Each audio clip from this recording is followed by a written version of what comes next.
राधे बिन लागे ना मोरा जिया है, राधे बिन लागे ना मोरा जिया।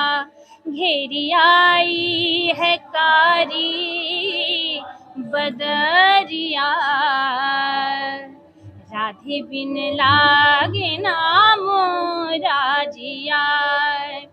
छिन जमुना तट छिन कुंजन में, छिन जमुना तट छिन कुंजन में, विरह व्यथा से दहत है मनमा, विरह व्यथा से दहत है मनमा। राधे बिन लागे ना मोरा जिया।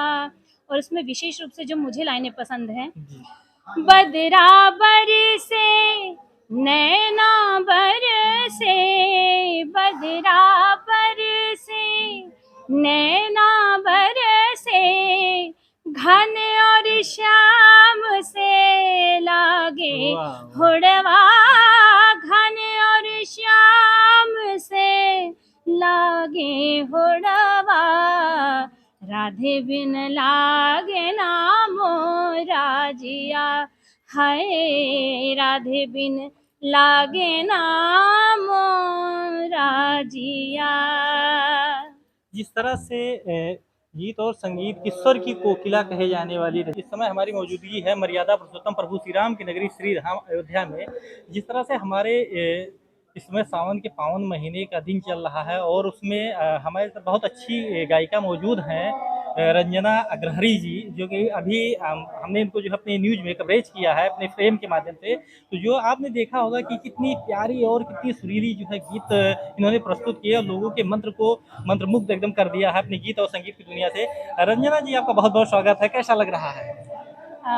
सबसे पहले मैं अवधि क्रिएटर न्यूज़ चैनल को विशेष आभार करती हूँ और इसके सुनने वाले सभी श्रोताओं को सादर प्रणाम करती हूँ। सच में आपने जिस तरह से कहा कि सावन का उत्सव चल रहा है, चारों तरफ हरियाली तो है लेकिन बाबा भोलेनाथ की जय जयकार चारों तरफ है और बहुत अच्छा लग रहा है।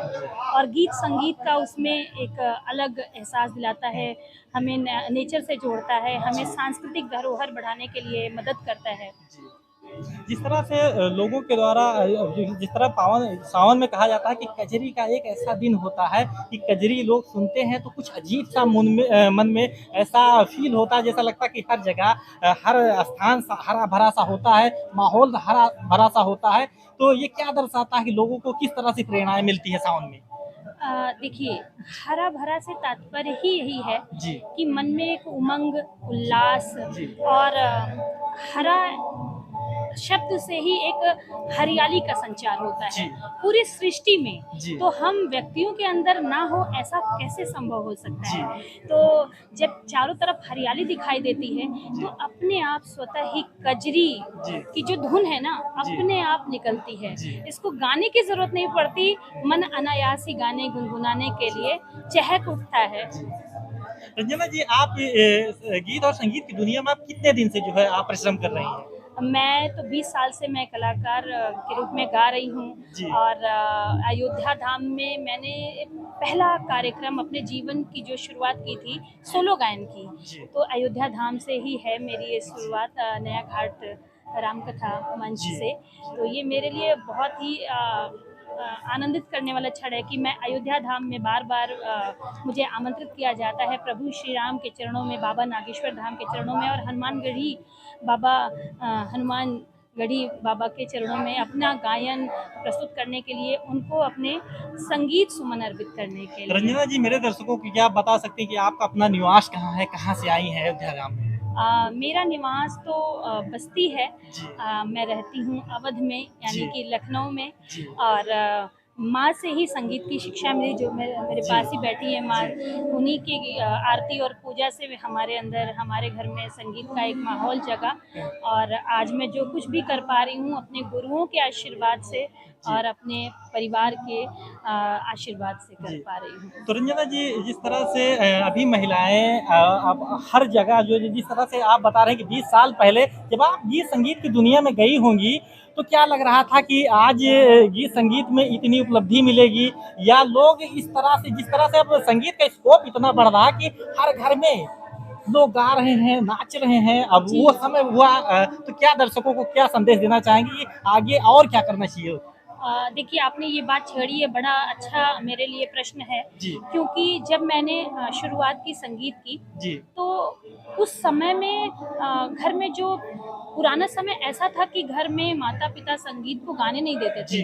लेकिन मैंने जिस समय से शुरू किया है, 2009-10 से मैंने बाकायदा जी। संगीत के प्रति इतना कार्य किया, जी। करना शुरू किया जी। कि घर-घर में जिनकी अंदर संगीत को करने की प्रतिभा थी, छिपी हुई प्रतिभाओं को मैंने आवाज़ देने का काम किया, और इसके लिए मुझे मुख्यमंत्री से उत्तर प्रदेश मुख्यमंत्री से मुझे सम्मानित भी मिला। विशेषकर संगीत की शिक्षा जो महिलाओं के, पुरुषों के अंदर रहा हो, बचपन में रहा हो और उन्हें किसी कारणवश मंच पे लाने का अवसर ना मिला हो, ऐसी प्रतिभाओं को मैंने लाने का कार्य किया, और इसी हेतु मुझे मुख्यमंत्री जी से सम्मान प्राप्त जी। हुआ था। रंजना जी, हम चाहेंगे हमारे दर्शकों को अपने मुखार बिंदु से छोटा-सा कोई गीत जो है जी, प्रस्तुत करें। मेरे जो दिल के बहुत करीब है, मैंने कि नव तनवा में फल में दुकान पिया, बेचब फूल पान पिया ना, ओ नव तनवा में फल में दुकान पिया, बेचब फूल पान पिया ना, ओ नव तनवा में फल में दुकान पिया, बेचब फूल पान पिया ना, फूल पान पिया ना, फूल पान पिया ना।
और हमारे जो है कैमरे में की फ्रेम में भी हमने कवर किया है, और हम भी अपनी न्यूज़ के माध्यम से आपको दिखाने का प्रयास भी करेंगे।